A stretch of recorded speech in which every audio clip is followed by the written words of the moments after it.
Hey all, we are so excited to announce that we are going back on tour. So far, we plan to visit 15 cities over the summer, starting in Columbus, Ohio on May 11th. We'll visit cities like Cleveland, Philadelphia, Miami, Orlando, and 2 nights with 2 different shows in my sweet home, Chicago. At every stop, we'll choose a local topic and perform an episode of Sinisterhood for you live. We'll even throw in a fun bonus segment at the end where we will hear from you in the audience. Tickets for all shows are available now. For all the details, including dates, times, venues, and more, visit sinisterhood.com/live shows. That's sinisterhood.com/live shows. See you on the road. Deep in the night, out of the shadows, a figure emerges. Tall and thin, it glides toward you, but all you see is its flowing cloak and its wide-brimmed hat. When you ask others about what you've seen, you find out you're not the only one to experience this worldwide phenomenon. Is he real? Is he a figment of your imagination? Or is he something not of this realm? This week's episode is The Hat Man.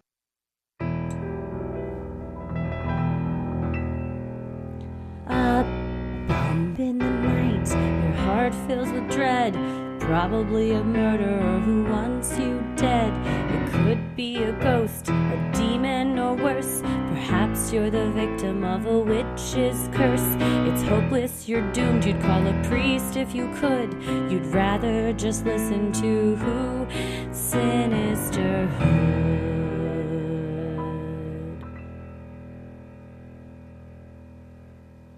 I'm gonna kill you. Ba-da-ba-da-ba-dee, ba-ba-ba-da-da. Ba-ba-ba-da-da, dee-da-doo-da-doo-da. Ba-da-ba-da-ba-dee, ba-da-ba-da-ba-dee. This is all I have stuck. I'm the Hat Man. This is all I have had stuck in my head since the getting into it. Patrons chose this topic for this month's topic that they get to choose. They did. Amani Marie sent it to us on Instagram, and we gave them 3 options, and this one narrowly beat out another topic, so we'll probably have to also cover that one. That other one I was also very interested in, so yeah, we might have to do that one at some point too. Get on it. When you were saying you were singing that song, I said, oh, that song's from Basketball. You did. So I do love Basketball. Which I still have never seen. Oh, man, it's if 12-year-old Heather liked it, so that's about all you need to know, is that it was, I don't know that the humor has evolved much beyond when it first came out in the late 1990s. You don't know if it held up? I don't know if it did, but you know what holds up? This story apparently is in everybody's corner. Place. Have you ever had sleep paralysis? One time, and I can still remember it vividly. Well, actually, maybe more than once, but there is one time that sticks out that I woke up and I felt like something was hovering above me and literally sucking my soul out of my body. Like I could feel it coming up out of my mouth and see it going into this thing above me. And I can still picture it like it was yesterday. It was very haunting. Watching this alone at the house, I was like, well, it's only when you fall asleep. And then you watch it. No, it's not. It could be any time of day or night. You know me, I freak myself out. So I was... I have my candles lit. I have the goose, my little lucky bracelet I wear. So I hopefully will not see this at night. I also slept with the television on last night. So if I didn't have kids in the bed, I would also probably sleep with the television on. I love falling asleep with the TV on, but then I don't love waking up with it on. No, it's still going. Although I did notice last night, Netflix, I fell asleep and it said, are you still watching? And instead of just saying yes, the answer was yes or yes and also don't ask me this again. Oh, yeah. I would like that on everything. Please don't. I accept all cookies. I will always pay more for avocado. I know that I need to accept the rules of something before signing. Like, I just want a blanket thing I can sign once that takes care of all of that stuff. Just please leave me alone and stop asking me questions. Yes. That's my creed. That is the button. Well, yeah. I have not seen this specific entity, but so many have, and it sounds like this might explain what you saw. Yeah, when I was a teen and I slept over at my high school boyfriend's house, I had never heard of this mystery or any of that, but I've told this story before, and then when this got suggested, I thought, well, the guy I saw was in a hat, and he did kind of walk down the hallway and stare at us and then walk away. Was he shadowy? Yeah, it was shadowy. There you go. I didn't really see too much of his face. And then in the documentary that we'll discuss, there are some photos, and my high school boyfriend, his family had taken a photo of a friend in that doorway, and over the friend's shoulder was an outline of a man in a hat. Like I described it as like a Quaker Oats hat. To me, that's what it kind of looked like. So I don't know if they're all different hat men or it's the one hat man, and he just likes to change out his hat depending on where he goes. He wears a lot of hats. Don't we all? Yeah. So we understand. Are we not man. all in the hat man? At our core, we're all the hat man. We're just looking, just opening the door, seeing if somebody's interested. They scream in our face. We slink back, go back to the shadow realm. Story of my life. Yeah. Right. So I think that might explain it. Well, you and so many others, and I have a feeling we're going to get a lot of DMs and emails about people's encounters with their hat man. If you have one, a great place to send that would be to our Freaky Friday. Yeah, so, sinisterhood.com/Freaky Friday. And if we get enough, we could do an all hat man episode. Ooh, and by then we'll acquire the rights. Or we'll just have a spoof song of I'm the scat man, but we'll call it I'm the hat man. So we'll change it enough to where we're not violating any kind of legal stuff. True. We'll do our own. Well, I'm Christy. I'm Heather. And let's get into it. Since the earliest accounts of written history, stories of the dreams we have while sleeping have been recorded. Scholars, scientists, and the everyday person have studied what dreams are, how they occur, and what they mean. While not everyone may remember their dreams upon waking, everyone does dream, according to Healthline. For many, dreams are beautiful, inspiring, restorative, and hopeful. But for some unlucky folk around the world, a terrifying figure that visits them while they sleep has turned their dreams into nightmares. My dad used to say he dreamt in black and white. And so then, like, the rare times he would have a color dream, he would get very excited about it. But I know people that say, I don't dream. You do. You just don't remember it. But after having read, I don't know, dozens of articles where I Googled, does everyone dream? Because I wanted to be sure. By all accounts, scientists and researchers say we all do dream. We just don't all remember it. I always dream in color, but I have heard of people that dream in black and white too. And I typically remember my dreams, and I also have a lot of, not the exact same recurring dream, but the themes within it are recurring and elements in it are recurring as well. Our family is a big sleep analysis family. So when you had a wild dream as a kid, we would call Mama. My mom's mom had a dream book on her bed, on her side table by her chair. And when you call her, you say, I dreamt last night I was packing a red suitcase or whatever. And she would look it up and go, well, red means this and suitcase means this. And, you know, how are you feeling? And she would do like dream analysis. So it's funny that I'm now into all of this kind of, you know, as you say, kind of woo-woo stuff. When it makes sense that as a kid, it wasn't just, oh, no, it was just a dream. It meant nothing. She was like, I'll tell you what if you dreamt about a donkey, it meant this. So I had it from an early age. It's our subconscious a lot of times working stuff out. I love to analyze dreams, specifically other people's dreams. So, and I don't like to toot my own horn a lot, but it is something I'm good at. So if you got a wild dream and you want to email it to Freaky Friday. Send it. Maybe we do a weird dream episode of Freaky Friday. I'll start sending it to the chat that you and I and Leanne have, because I normally send them to Leanne because she now has a dream. My God rest Mama's soul, she has now passed away. So Leanne has a dream book and she looks it up in her dream book. I'm like, I had dreamt about this thing. It doesn't explain how I dream about things and then they happen. I'm not saying I'm psychic. I'm saying I Googled it in school one time and my friend caught me, and then I thought she was going to laugh at me, and then she said she thought she was psychic. So I dreamed 2 weeks before that horse went down at the Kentucky Derby and had to be shot. I dreamt that happened, and I was in the stands watching it. Psychic.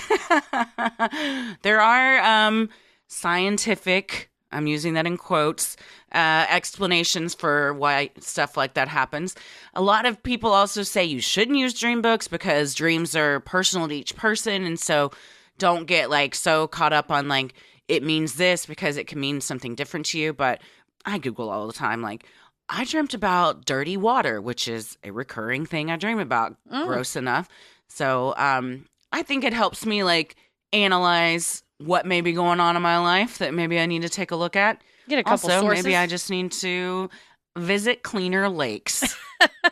You go to the ocean. Yeah.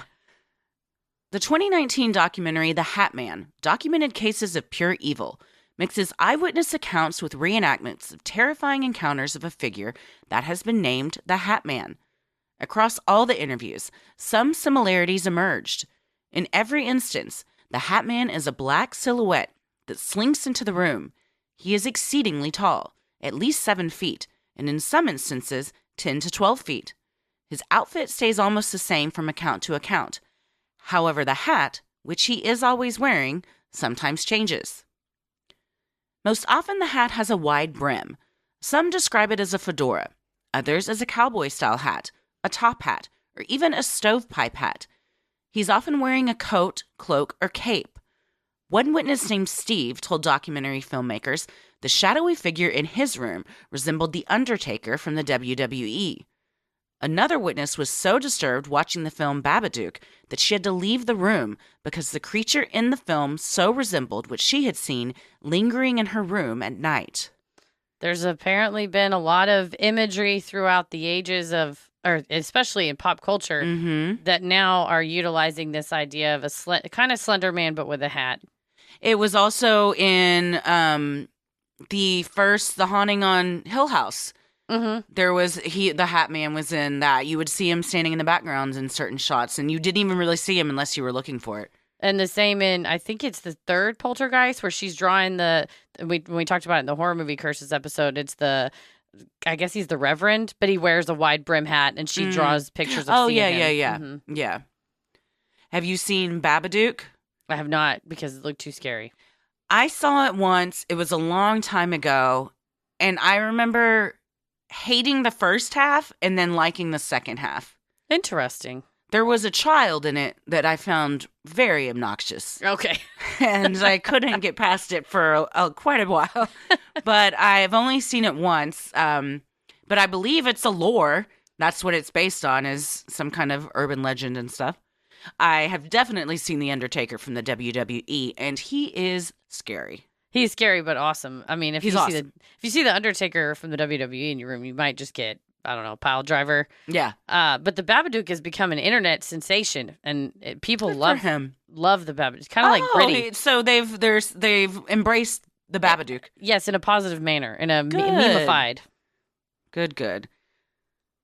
Some say you can't make out any of the entity's features. Others say he stares at you with glowing red eyes and smiles. For many people, the Hat Man appears at night during sleeping hours. For others, he seems to torment them both waking and sleeping. And the smile was described by a couple folks in the documentary as looking like the Cheshire Cat in the newer Alice in Wonderland, where the smile is all you can see, or there's no eyes, or there are eyes, but I don't want like black hollow eyes. Did you read the no sleep link I sent you last night? No, I didn't want to be kept up any more than I already have. There's a lot of this and that. Okay, I'll read it. I created a Reddit account specifically to be able to follow this series of this no sleep story because it is very good. One eyewitness, Tian, began seeing the Hat Man in her early childhood in the 1980s. Initially, she saw no facial features. As she began to see him more often, his face began to take shape. Tian told documentarians that the Crooked Man in The Conjuring 2 was spot on as far as for what the real Hat Man looked like when it appeared to her. Over the years, the Hat Man has appeared to her in her sleep as well as while she was in the living room watching television with her girlfriend. In that instance, the Hat Man peeked out her bedroom door, smiled at her, then went back into her bedroom slowly. The Hat Man has also appeared to both Tian and her son at the same time, while the pair sat on the boy's bed. On an out-of-town road trip, Tian and her travel companions saw the Hat Man standing on the side of the road as they were driving. He smiled at the passengers, his head following their movement, before he disappeared. Both the road trip and him sneaking out of the bedroom were some of the reenactments. Credit where credit's due to the documentary filmmakers. It scared me. I haven't watched it because transparency, I have the flu right now. So if I sound a little gravelly, that is why. Everyone in this house has the flu, except Ella. She gave it to us first. She's now over it. The rest of us still have it. She conquered the flu and was like, you guys, it's turn Yeah, now. then she gave it to all of us and then peaced out. Yeah. So I haven't had time to watch this because I've been dealing with sick children. But the only time I could have watched it was the other night, and it was like 1 a.m., and I said, nah, I ain't going to watch this right before I try to go to bed. Don't put that curse on yourself. But it was scary. Yeah, it was. And like I said, it's well done reenactments. The part where she sees him standing on the side of the road, it's almost, you could say, oh, it was probably just some stranger, but the way that it was described is that he was smiling, but you couldn't really see that it was a human. You could just see this like dark, shadowy figure with the smile. I mean, turn the car and run him down. You know, might as well take your shot. What if it's an actual person? Now you're going to be convicted of manslaughter. That's true. Actually, I think that'd be straight up murder if you were intentionally running him down. But yeah, the Crooked Man in The Conjuring 2, I must have maybe skipped The Conjuring 2 or shut my eyes when that character looks like a Tim Burton nightmare hell demon. So scary. Sorry in advance because the Instagram posts, I'm going to use some of these pictures and they are chilling. Fair warning. Tian offered an explanation to documentary filmmakers of what she believes the Hat Man is. I think he is Lucifer in the flesh, honestly. When he pierces into you with his eyes, into your soul, that's all you feel. Oh my God, that's the devil right there. Oh my God, he's coming for my soul. This is it. It shakes my soul, honestly. That's a poetic line. Scary for her, but it shakes my soul is rather poetic. Could be a song. All these folks, you feel for him because with her, she's been pretty much followed for years. I mean, she constantly sees him. Like I told you, one of my heroes, Jeff Probst, always says, perception is reality. So if you believe that this thing is following you and haunting you, you were experiencing real fear. It's absolutely real. Mm-hmm. Bob, a man in his mid-60s, agreed to be interviewed about his experience for the Hat Man documentary. As a young boy, in the year 1960, Bob was around 5 years old when he saw the Hat Man while staying with family in Compton. He and his mother were sharing a bed when a shadowy figure, fitting the description of the Hat Man, slunk out of the corner of his room and walked toward Bob and his mother. The enormous thin figure in the wide-brimmed hat and long black cloak lurked over the edge of the bed, staring at Bob's sleeping mother and 5-year-old Bob, who was wide awake in terror. Then the boy noticed the Hat Man began to shake his head back and forth, as if saying, "No." When he left the room, the Hat Man glided away, making no sounds of footsteps or opening and closing the door. That's what Bob said. At first I thought they were at their grandmother's house, and he said, well, it might be one of my uncles, but he said he never heard, it was wood floors and a wooden door, pretty loud stuff, and he said he never heard anything, any retreat, which means still in the room. Or no feet. Or no feet. Yeah. You know what would be helpful is if he had music like The Undertaker, and every time he was going to enter, he had a theme song, and I'm just going to propose every time he's about to appear, and then also when he leaves. So it's scary, but it's also kind of fun. It's like when you go through a haunted house and you got to go through all the bubbles at the end. So it's like it desensitizes it before you're just released back into the world. The Hat Man has to work on his entrance. If it's like when you go see WWE Live and it starts putting in the smoke starts to come, the lights start going, and it's like, boo, Hat Man. Yeah, that may get the kid excited. Everybody's like, I got to get to sleep. I got to see the Hat Man. It's the way you start getting your kids to go to bed early because they're stoked to see the Hat Man.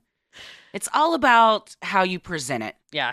He needs better marketing. We should rebrand him. Just Babadook got rebranded. There you go. It can be done. Memeified. In the morning, when Bob told his sister about the encounter, he was surprised to hear from her that their grandmother had encountered the same figure previously. All the time, even during the day. It would just show up. He wouldn't talk. He would just hang around. She would see him all the time, in the house, outside. Despite the Hat Man appearing frequently to their grandmother, Bob only saw him that one time as a young boy. That's one of the other theories, is that it attaches not just to a person, but maybe to a lineage. So if a hat man a couple hundred years ago was all up in your family's biz, and then now you're getting it because you're of the lineage. God. Like, it ain't my fault. That's I know. like the leprechaun coming after the girl in Leprechaun 2 when it was because of her great-great-great-grandfather. Mm-hmm. Tim Brown was 14 years old when he encountered the Hat Man. He was dozing off in his bed watching TV when something out of his periphery caught his eye. At first, he thought the shadowy figure with the large hat he saw lurking in the hallway by his grandma's room was an intruder. Like most, Tim found himself paralyzed with fear. After mustering the courage to protect his family, Tim ran into the hallway ready to fight. There was nothing there. The next day, Tim recounted the haunting ordeal to his grandmother and great-grandmother. They told Tim they had also seen the Hat Man in the house over the years. He's just strolling about. It needs to be like a vampire. You can't come in unless I say you can. Oh, I like that idea. Well, that's what the house that I saw a ghost with a hat on. We don't know if it was the Hat Man, but a ghostly figure when I was in high school. They had a priest come and bless the room that I was sleeping in, and the Hat Man remained in the hallway. So I don't know if maybe that had something to do with it. You gotta bless the whole house. You got to. Yeah, why'd the priest just stop there, man? I know. Shake that holy water all over. What the hell are you doing? You get a helicopter, you fly over it, and you just douse the whole thing. You get a fire hose and just spray the whole street down. The eerie experience never strayed far from Tim's mind. Over a decade later, after hearing about the Hat Man phenomenon while listening to Coast AM, he began researching other cases where people had seen the terrifying figure. Wanting to make sense of the experiences and provide a community where people could share their stories, Tim started the website The Hat Man Project in 2001. Hundreds of people have contributed their stories to Tim's site. After reading all of them and conducting further independent research, Tim now believes he can confidently say who the Hat Man is and what he wants. His findings will be released in his book, The Hat Man, His Identity Revealed. There is no charge for the book, as Tim feels everyone deserves to know the truth. For those that wish to receive a free copy, there is a form on his website. Once the book is complete, copies will be mailed to those who have signed up. No information on a possible publication date is given.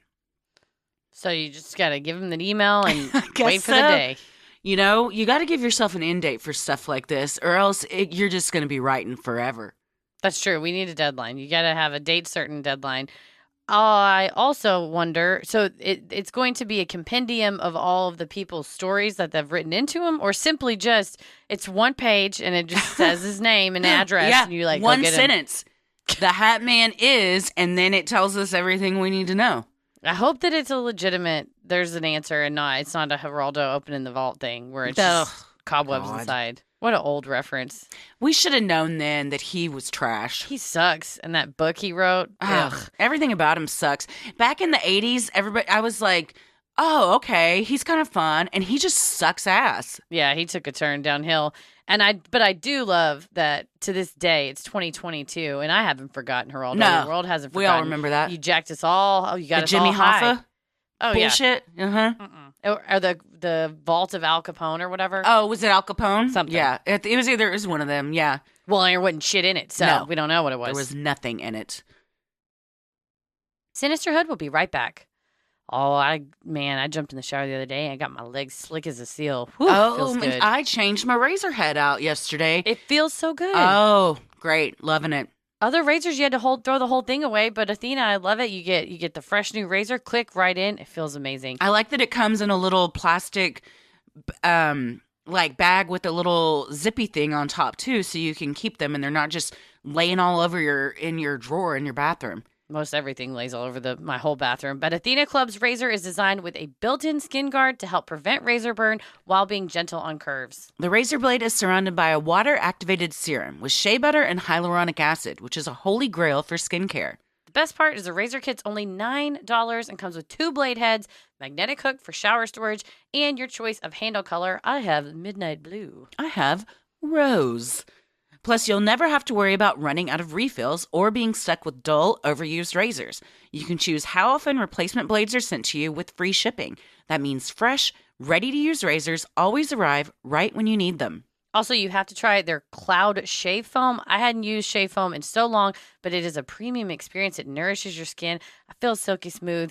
I like it because when it really is, sometimes the shave foam alleged, other brands come out and it's kind of like, bleh, it looks like toothpaste. Mm-hmm. This, when it goes woof, like it's a marshmallow fluff. Yeah, there's no doubt it's a foam. It's legit. Mm-hmm. Show your skin you care with the Athena Club Razor Kit. Sign up today and you'll get 20% off your first order. Just go to athenaclub.com and use promo code SINISTER. That's ATHENACLUB.com with promo code SINISTER for 20% off. This podcast is sponsored by BetterHelp. People don't always realize that physical symptoms like headaches, teeth grinding, and even digestive issues can be indicators of stress. And let's not forget about doom scrolling, sleeping too little, sleeping too much, undereating, and overeating. Seeing the Hat Man, that could be a stress. You never know. Sleep paralysis. That's going to cause you to not sleep too little or maybe sleep too much, too. It can trigger it. Stress shows up in all kinds of ways, a lot of times in our dreams. In a world that's telling you to do more, sleep less, and grind all the time, here's your reminder to take care of yourself, do less, and maybe try some therapy. And BetterHelp is great because I get reminders whenever I haven't checked in for a minute that's like, hey, how you doing? Hope everything's okay. Don't forget we discussed this thing you're handling. This is a good way to deal with it. And then also I can make my appointments. We're about to go on tour. Make them on the road. I don't even have to skip my appointments. Therapy on the road. It's therapy on the go. BetterHelp is customized online therapy that offers video, phone, and even live chat sessions with your therapist, so you don't have to see anyone on camera if you don't want to. It's much more affordable than in-person therapy. Give it a try and see if online therapy can help lower your stress. Sinisterhood listeners get 10% off their first month at betterhelp.com/sinister. That's BETTERHELP.com/sinister. There are some amazing doctors out there, but really the only ones that matter are the ones who actually take your insurance. With ZocDoc, you can focus on doctors who are in-network, putting you on the path to see doctors who are right for you. No more wasting time hunting down Aunt Shirley's cash-only chiropractor or trying to go to the dentist your coworker recommended who is obviously out of your network. I am sick right now, and I have used ZocDoc to find a doctor in my area. Look at that. I use ZocDoc, and you should too, because that's how I found my primary person who sent me on my path to all my specialists. She's amazing. As she opened your life to so many more. Mm-hmm. ZocDoc is a free app that shows you doctors who are patient-reviewed, takes your insurance, and are available when you need them. Read up on local doctors, get verified patient reviews, and see what other real humans had to say about their visit. In the chaotic world of healthcare, let ZocDoc be your trusted guide to find a quality doctor in a way that's surprisingly pain-free. With ZocDoc, you can get your docs in a row. Go to ZocDoc.com/creepy and download the ZocDoc app for free. Then start your search for a top-rated doctor today. Many are available within 24 hours. That's ZocDoc.com/creepy. ZocDoc.com/creepy. Most of you have probably heard us singing the praises of Prose, the world's most personalized hair care. And for those that haven't, I want to tell you about the incredible results I'm seeing since using my customized Prose products. I have noticed less breakage. My hair is shiny. It's soft. The other day, Paris was just like petting my hair almost like I was a cat. And I was into it. And I said, what are you doing? And he said, your hair's so soft. I was there like, you well, go. I'll tell you why. My monogrammed brush that I have from Prose is my favorite brush I have. Prose knows there is more to you than just your hair type. Prose has given over 1 million consultations with their in-depth hair quiz, which is how we both got started. Took the quiz, said the zip code where we live, our daily habits, how much we exercise, how much we don't exercise, what we're trying to resolve, and then it just said bloop, bloop, bloop, bloop, bloop, and pumped out a prescription type of thing specifically for us. It was magical, truly. By analyzing over 85 personal factors, Prose determines a unique blend of ingredients to treat your exact concerns. They also have Review and Refine feature, which it'll let you tweak your formula for any reason, like if you change your address, your hair color, or your diet. Prose is the healthy hair regimen with your name all over it. Take your free in-depth hair consultation and get 15% off your first order today. Go to prose.com/creepy. That's prose.com/creepy for your free in-depth hair consultation and 15% off. Some paranormal experts categorize the Hat Man as one of many shadow people, described as souls or spirits without their body. Author Rosemary Guiley has written extensively about the Hat Man. In her interview with documentarians, she explained why she considers the people who experience visits from the Hat Man to be credible. We have too many of these experiences that fit the same pattern. Thousands and thousands of them. People all over the world who have never met each other and never knew anything about the shadow people or the Hat Man or the Jinn are shocked to discover that they're having similar experiences to encounters that have been described throughout the ages. The experiential evidence speaks for itself. Guiley also believes that humans are the only light source for these fourth dimension beings who feed off of our energy. She says the Hat Man is a Jinn, which are malevolent, evil creatures written about in mythology. Jinn have been described by paranormal experts as similar to the Dybbuk in Jewish folklore. Guiley also noted to Hat Man filmmakers that a large number of shadow people experiencers also claim to be ET abductees. She believes that because shadow people and the Hat Man are Jinn, they are attracted to people who have survived ET abductions. Jinn feed off human life force and extreme emotions.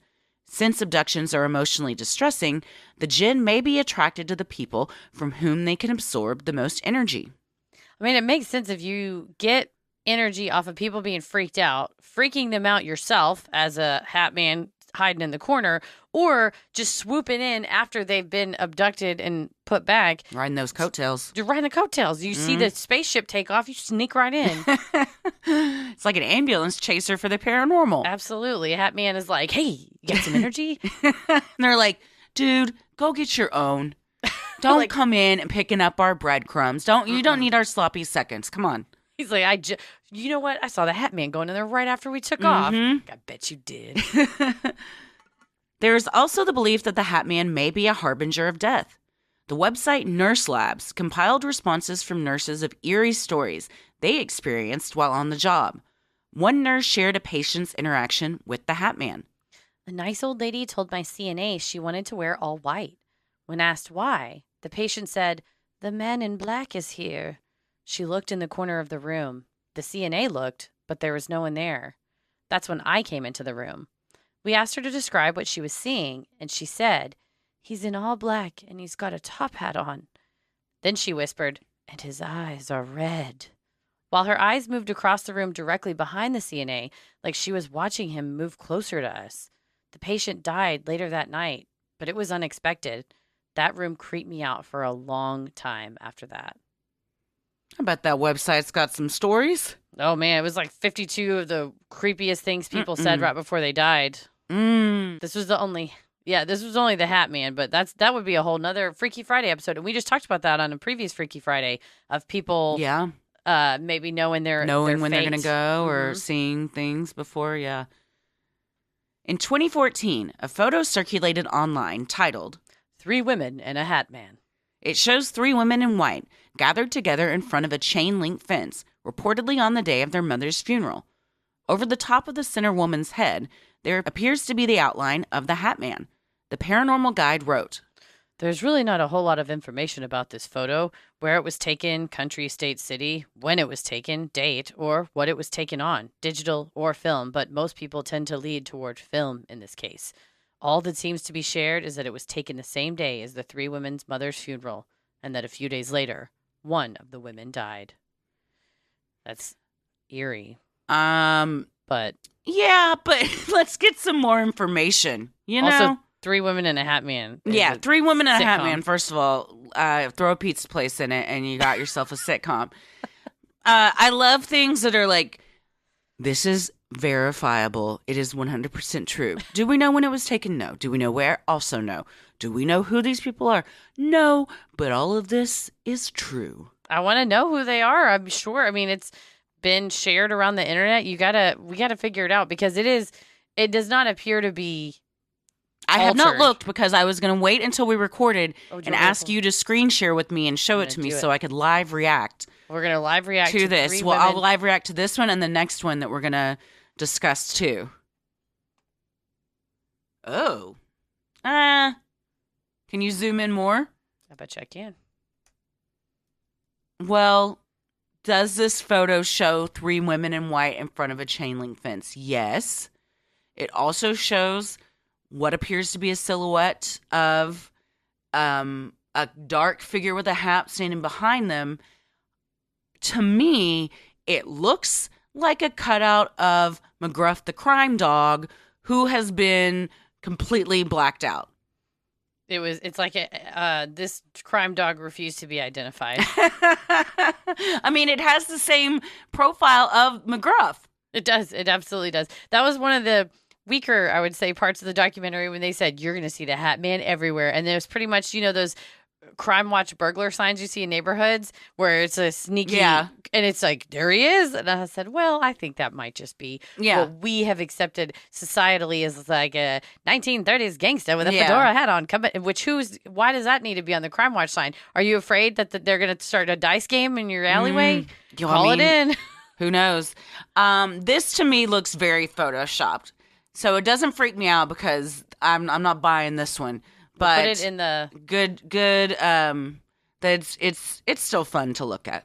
We will put it in the Instagram post. It's also in the show notes. Oh yeah, put it in the Instagram post, and then everyone can decide for themselves how they feel about it. Yes, but we do need to see 3 women, a hat man, and a pizza place coming this fall in NBC. Can't wait. In 2021, Reddit user USeanJ10376 posted a photo to the Hat Man subreddit titled, I believe I have captured Hat Man on camera. This is in my basement as I was trying to sleep. Photo is 100% unedited or tampered with in any way. He posted 4 photos in total and received comments from fellow Hat Man experiencers. One photo shows a dark figure lurking over the poster's shoulder. Another shows a shadowy shape creeping from behind a wall. Commenters encourage the photographer, writing, Got chills. The first one is as clear as day. And that second picture is exactly what I saw when I was a kid, half sticking out the closet just like that, staring at me. Not everyone was thrilled with the photos, including one Hat Man aficionado who wrote, A joke to this community. Those who have seen him, including myself, know the experience inside out indescribably. It is a menace of a figure. Do not seek it out. Okay, here we go. Now I'm going to see this one for the first time. Oh, let's see. Share screen. I'm going to select. So this is the first photo. Okay, it's pretty dark. It's kind of hard to see. Let's go to photo number 2 is the one that they said it was spot on. Let's zoom in if you can. I mean, to me, it just looks like a shadow of something in the room. I think if you want it to look like a Hat Man, you could make that connection. I will show you pictures 3 and 4, although it just literally is completely dark. It's real dark. Yeah, this isn't very good documentation from whoever this Reddit user was. Well, if you're taking a picture of the Hat Man, you can't use a flash. That's true. I guess I would scare him off. He's like, you're going to give me red eyes in the photo. Well, but he already has red eyes. Maybe that's why. It's true. It's because it's always people using the flash. Mm-hmm. One of the most common remedies against repeated shadow person visits, such as the Hat Man, is to turn a light on and leave lights, televisions, or computers on. The electrical fields generated by these items can ward off the creatures, according to Rosemary Guiley. Prayers and verses from the Christian Bible, the Quran, or the Torah can also help repel the evil entities, or at the very least, provide some calming to the person experiencing the visit. Corinne, a psychic, told filmmakers she saw the Hat Man during an ayahuasca ceremony, lurking above one of her fellow travelers. Ayahuasca contains dimethyltryptamine, or DMT, also known as the spirit molecule. Unlike mushrooms or LSD, which alter the user's perception of the world we live in, known as the consensus reality, DMT changes the information generated by the brain in such a profound way that it is essentially a 100% reality switch. According to neurobiologist Andrew Gallimore. I had no idea about this. Dude, I know about this drug. I mean, I don't know if people that use it call it a drug or call it something else. I don't know. It's too scary for me. I just thought that it was similar to mushrooms or LSD. I've never done any of these things. The inside of my brain's already like the roller coaster and, children's horror film. It's just like there's so much going on there. I don't need to, but I thought mushrooms, LSD, and DMT would be similar, but they were saying pretty much if you're sitting there and you're doing mushrooms or LSD, the computer screen in front of you may start to switch. Mm-hmm. The DMT, you're on a space planet somewhere else. There's elves. People have described seeing certain beings that are talking to them. Gnomes. Machine gnomes. They said they saw tall, thin creatures, kind of similar to maybe Slender Man, saying that they're aliens from the future and that we have to save the planet. I don't want. I like it some anchor to reality. Yeah, exactly. That's exactly it. I've done both LSD and mushrooms, and nothing like DMT has ever occurred. And I don't want to do that. I don't like to feel like I don't have some sort of a grasp on what's going on, and that to me sounds terrifying. And it's a lot of people said that if you do a high dose, they call it superload or blasting off. You blast off, and it's where you'll hear sounds like a fire crackling or like cellophane being wrinkled. And then all of a sudden you like burst through this membrane, almost like you're being reborn.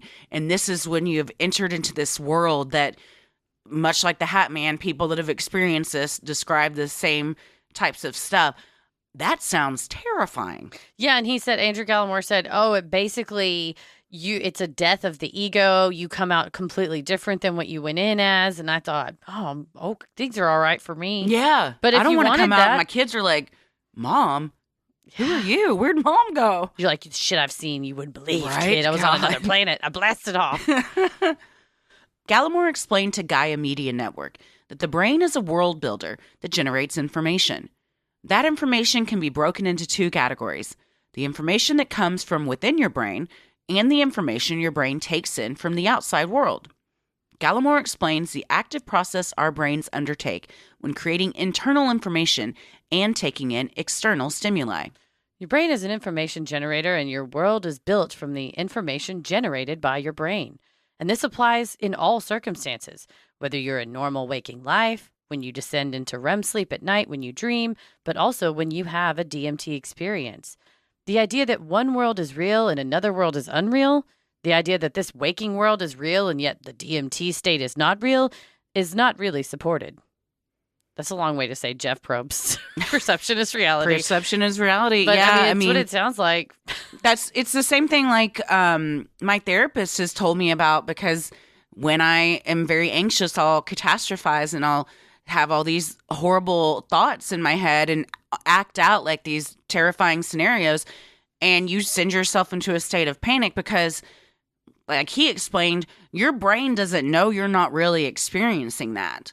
So all it knows is, it's reacting off of what your perception is, and that's then your reality. So if you're thinking about, I'm going to get into a terrible car accident when I leave here, and, then the physiology and the physical reaction that goes on in your body and your brain starts to mimic that, and then you start to panic because you think that that's really happening, or you're having the feelings that you would if that were to happen. Yeah, and that's exactly right. Like, what is truly real? Well, I can reach out and touch this cup in front of me. Well, really all I'm doing is my brain is saying, is that a cup? And then my hand touches the cup, which is the external stimuli. And then my brain says, I have touched a cup. But the problem, if you're asleep, it's the same thing. So, or if you're, we're about to get into half asleep, half awake, you say, there is a man with a hat in the corner of my room. There is really, to you, your reality is that man really is there. Yeah, and that's whether or not terrifying. any other else can see it or whatever. So then, and my question, which we'll talk about, and so what do we think, is if I see him, even if nobody else can, isn't that technically real? Well, I think that perception is reality. So if you perceive it to be real, then it is real to you.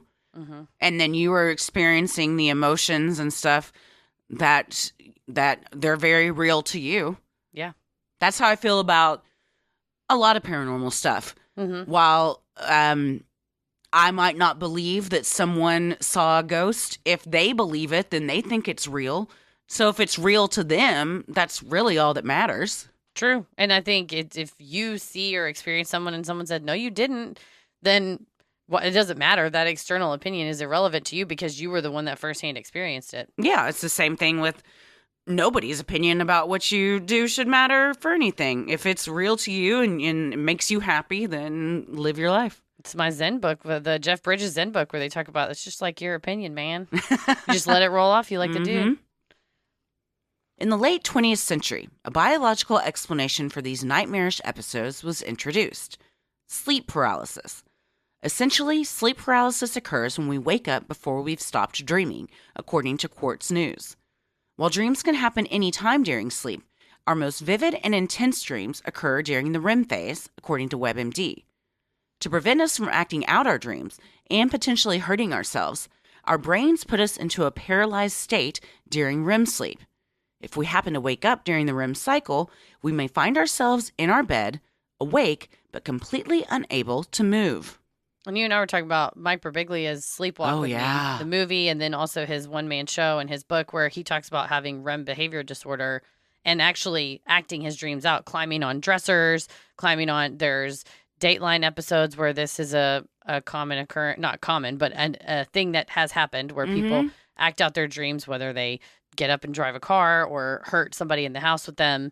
Didn't he find out he had it because he ran through a window and fell out of a second-story hotel room? Yeah, it was the La Quinta in Walla Walla, Washington. And he thought a missile was aimed directly. He was like, he was dreaming this. He was dreaming it. And so he thought the only way, they said the missile's targeted on you. And the only way to save humanity is if you get the missile to go away. And so he thought he was saving humanity. And he ran headlong through the window, smashed out the window. And this is how strong your brain can be, that he cut his body up, obviously jumping through the window, and kept running.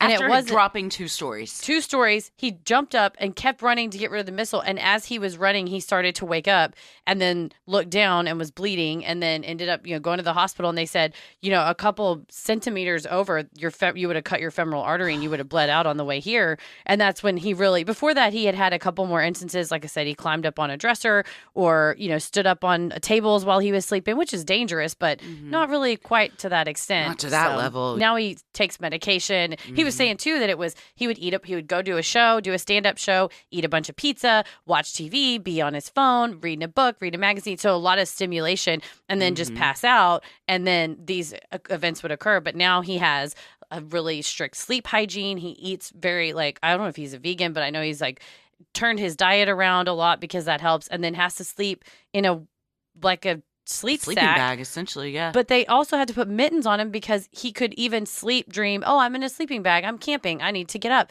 and unzip himself. Gosh. And in another of his books, he said he had to lock himself in the room when they had a baby because he said, that's dangerous. If I woke up, she wakes me up in the night and I'm in the wrong sleep cycle, you might think the baby is, a ham or a football, just whatever. And so it's real dangerous. It's terrifying. Yeah.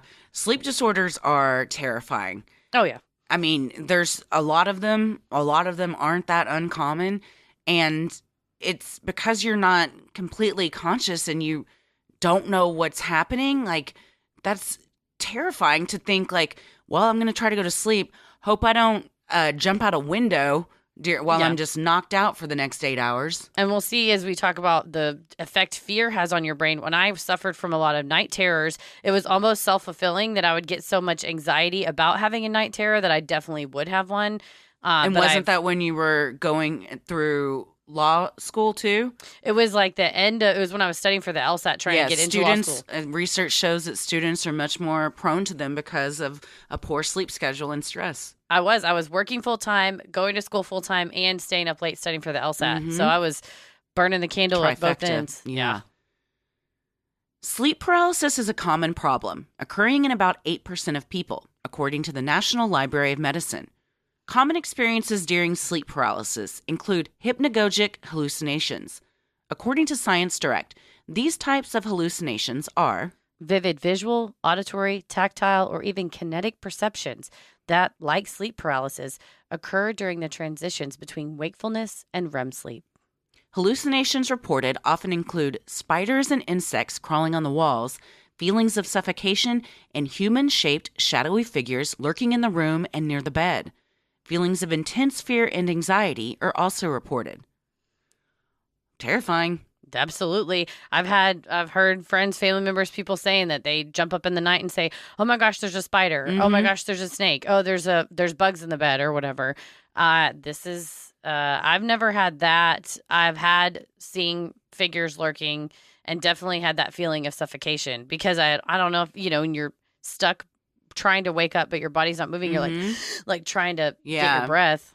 Or I've even woken up before and I'll be on my stomach and I can't move. And I'm conscious and I'm thinking I'm going to suffocate because my face is in the pillow if I can't move. And you have to just wake yourself up so you can roll over.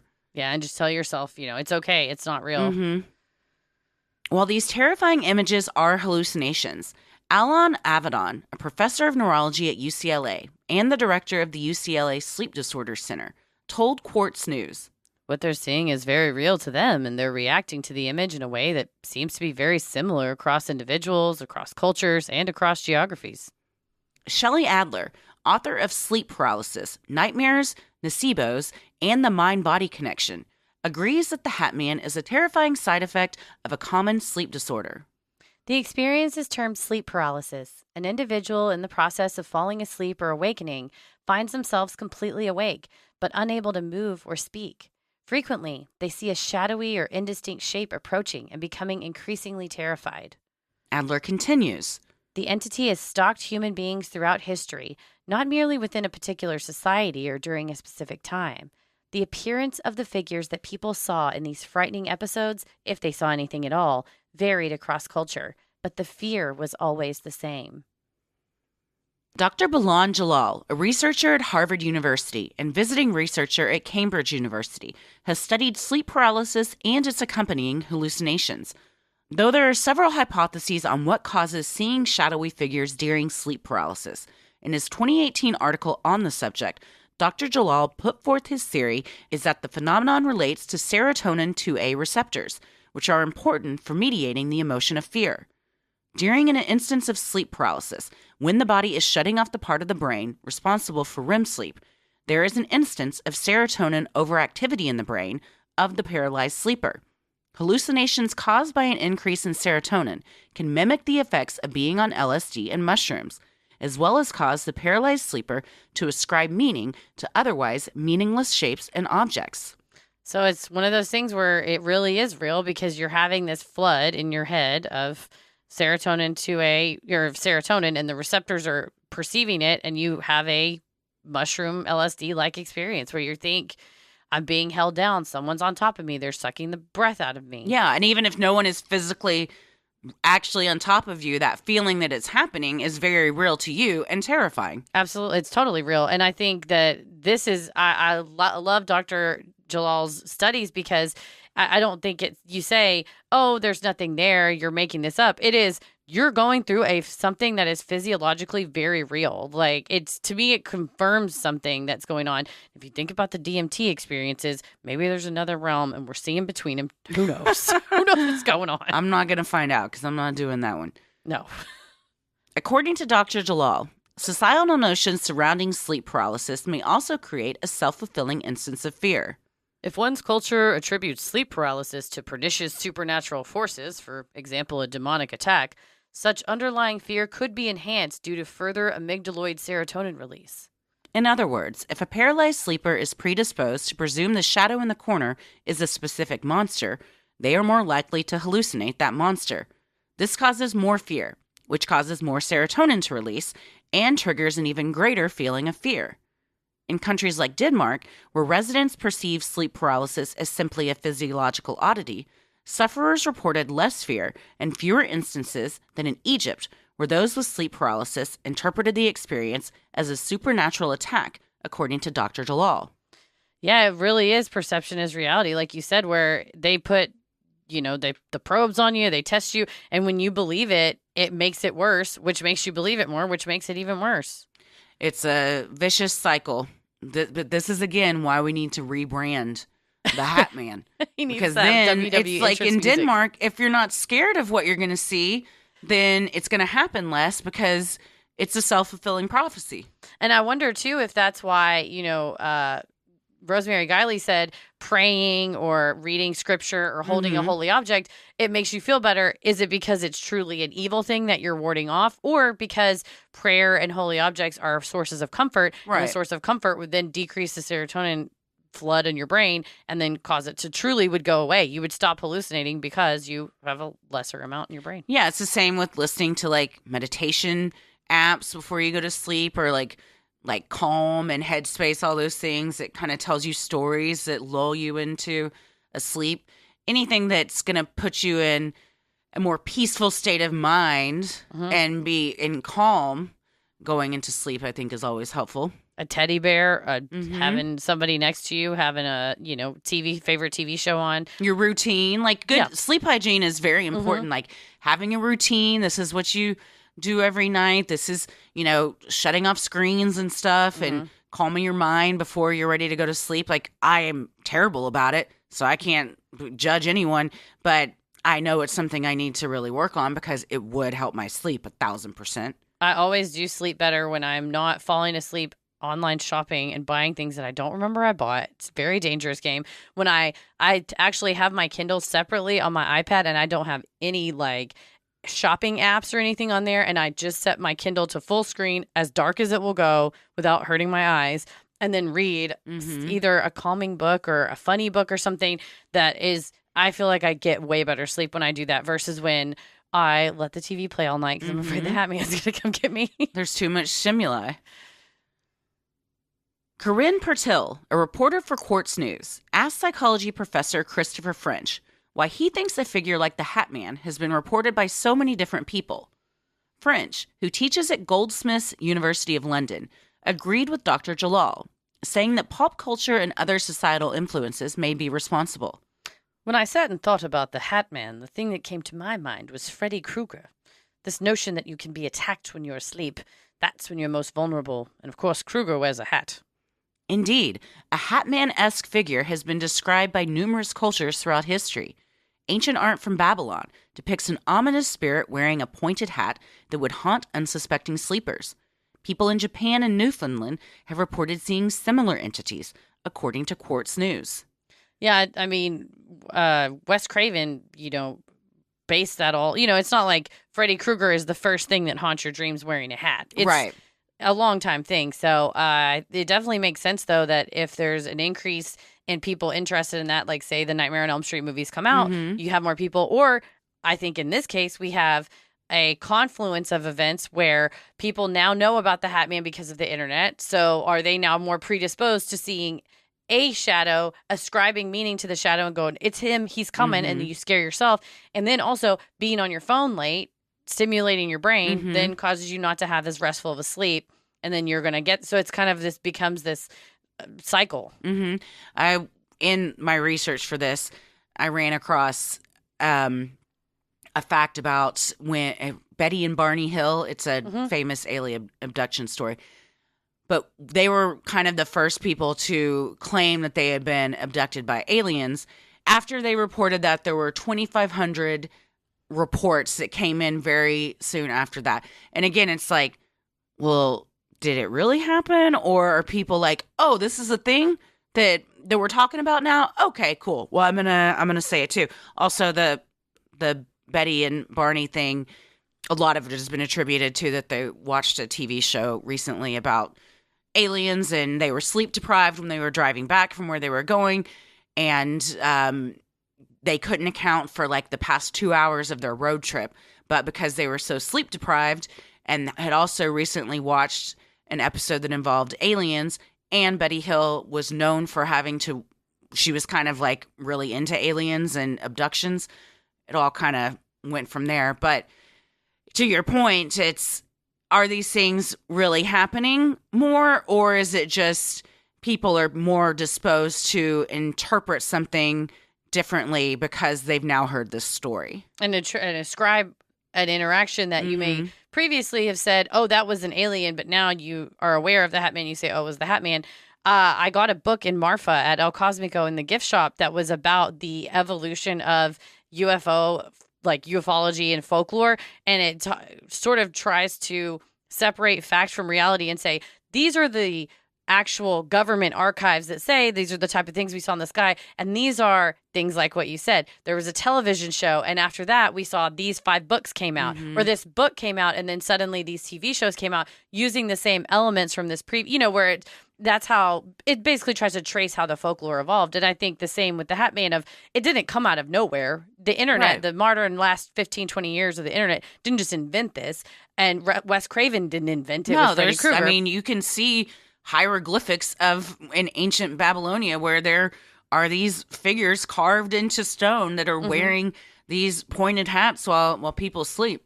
But it is fascinating with the research like Dr. Jalal is doing where they say if you then want to ascribe that of if you have this feeling, it is an alien attack. Or if you have this feeling, it is a demon or it is a ghost or it is a shadow person, that you truly will believe it, but also it's more likely to happen and it's more likely to be worse for you. Whereas it sounds like in Denmark, if you got sleep paralysis, you're like, it happens. Yeah. And I think that can be ascribed to all areas of life. It's powerful. If you're more the power of like, I don't want to say that you're not being positive if you see the Hat Man, but the power of like positive thinking in the way that it can change your brain, or just like the stories we tell ourselves how it affects our brain. Just like they always say, if you say something positive about yourself for every day for the next month, like it physically changes like the chemistry of your brain and the way you think about yourself. So if you start saying like, if I go to bed and I see this thing, it's fine, it's not a big deal, then perhaps you're less likely to see it. And even if you do, at least perhaps you're less scared of it. For sure. And I think that's, it doesn't even have to be positive. It just can, I think you say, this is not real. Yeah. Or my perception, Jeff Probst, we're going back to Jeff Probst. Always. But my perception is reality, and I'm deciding you're not in my room right now. Yeah. If your perception is your reality, then you have the ability to change your reality by changing your perception. I believe it's called the hypnagogic state, which we talked about a little bit earlier, but that there are people that try to put themselves in that state in order to master the art of lucid dreaming. And I guess it's like working your brain out, but working that out of I'm going to control my reality. And therefore, if I see something or experience this, I'm going to decide I'm the one in charge. And that if you think the Hat Man is going to come towards me and he's going to suck my soul out of my body, then that probably is going to be what you perceive versus I'm going to count to 3, and on the count of 3, he will disappear. I control this. It's like Freddy Krueger. It's like just That's like true.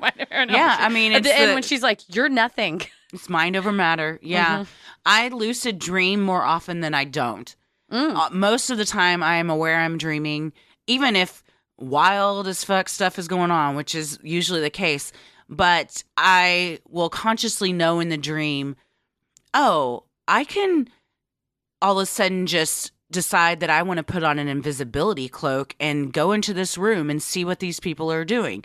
Or I know I'm dreaming, so I know I can fly, and so now I'm flying. I've had that before, and I think that was part of what helped me. And of course, your results may vary. Everybody's results may vary, but helped me with some of my night terrors was saying, I'm in charge. Whatever happens when I shut my eyes, I have the power to stop it, and trying to not really practice lucid dreaming, but at least keep that mindset before I went to bed. And there were times that I had terrifying nightmares that I would be like, in the dream, I'm like, if I shut my eyes and scream as hard as possible, I will wake up. I would wake up screaming, which is great. Great for the person that's sleeping with me. And of course, a lot of times with the sleep terrors, you don't really remember. So I couldn't really remember what was going on. But I had basically told myself, if you feel like, and it feels real, the sleep terrors, one of them I did remember, and it was horrifically violent. And I mean, I woke up sobbing. It felt so real. But from then going forward, I just told myself, okay, if you get yourself in one of these situations in the dream, close your eyes and squeeze your hands together and scream as hard as you can. And like I said, it ended up with me screaming myself awake. And it's very disturbing for the person in bed with me. But for me, it worked. There you go. So, I woke myself up last night talking to my sleep. Were you really? Yeah. If I'm sleeping on my back, and also when you're sick, things like sleep talk and sleep paralysis and night terrors are more common. And I don't remember what I said, but I woke up and I woke up like as I was talking.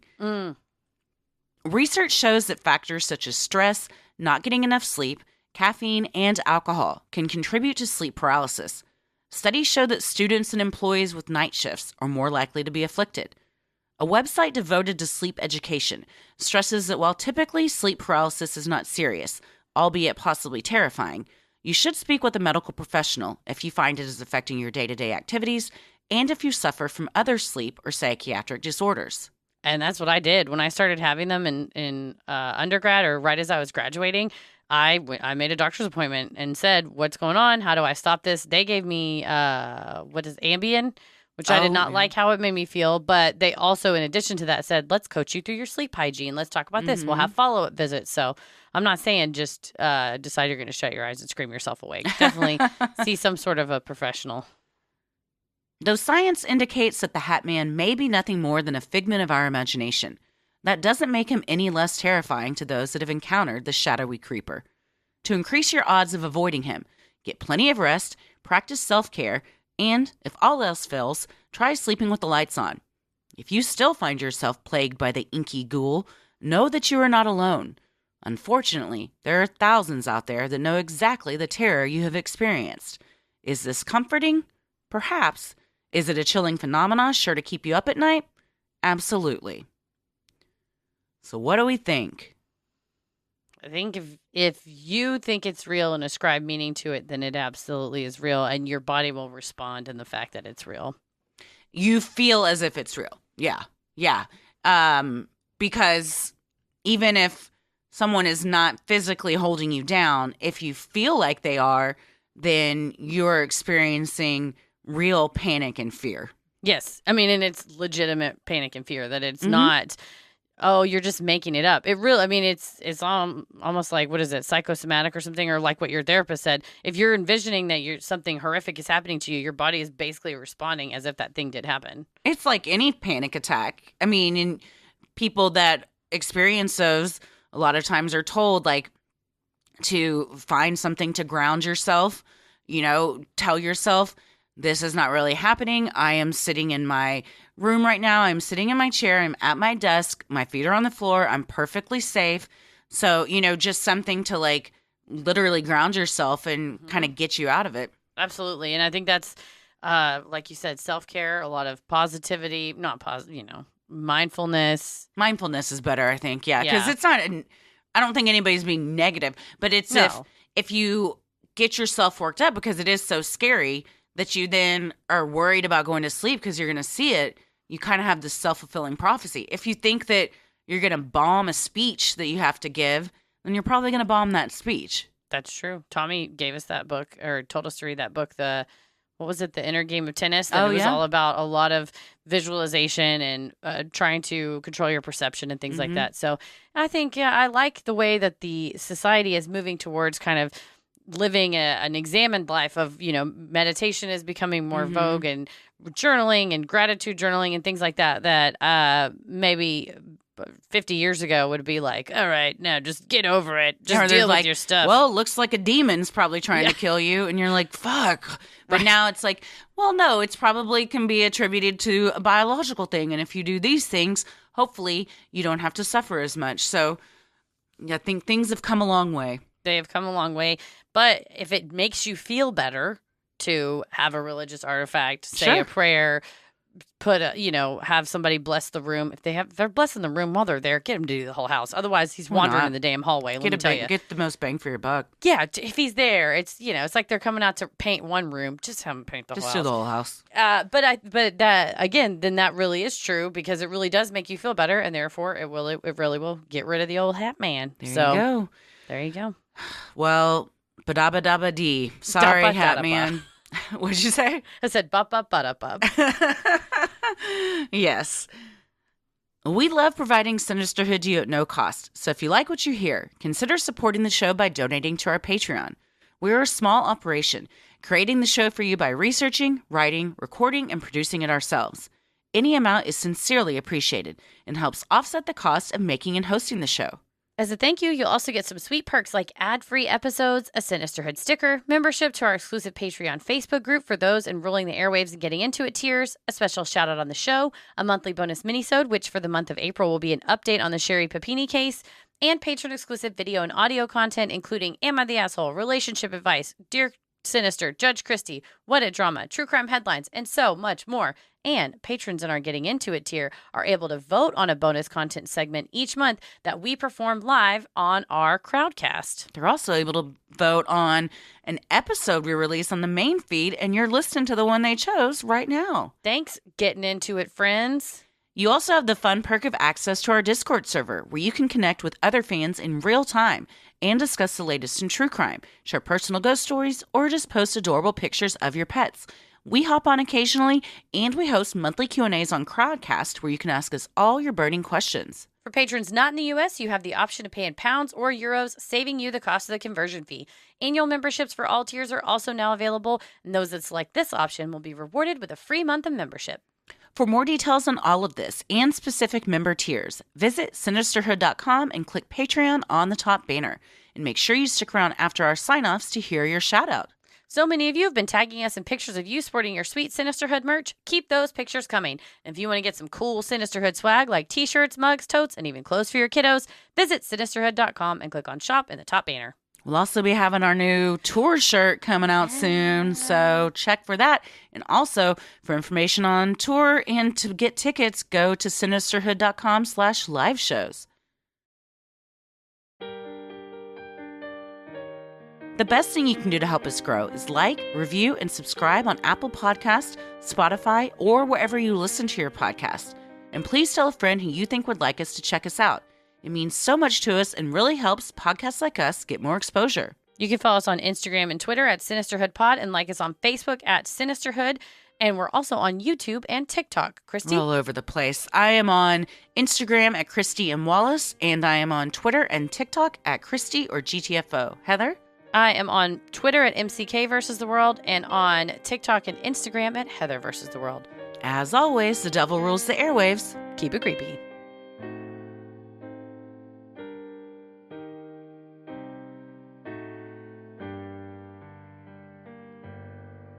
Hey everybody, thank you so much for supporting the show on Patreon. Here are your special Patreon shoutouts.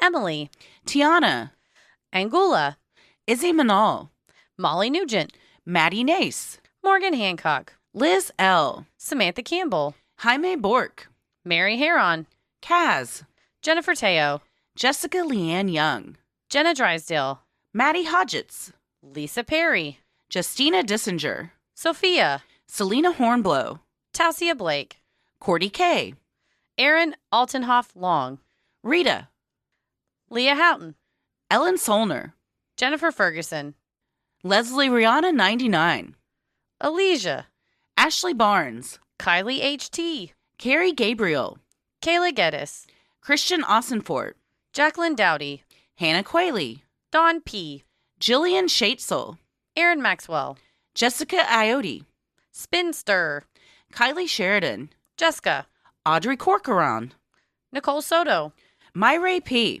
Marissa Deal, Raylan Rodriguez, Melanie Halsey, Maggie Meme, Mason Schick, Ashley Woodward.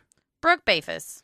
Thank you all so much for supporting the show. We sincerely appreciate it. We couldn't do this without you. We hope we pronounced your names correctly. We love you so much. Stay safe, stay healthy, and keep it creepy. Whoa, that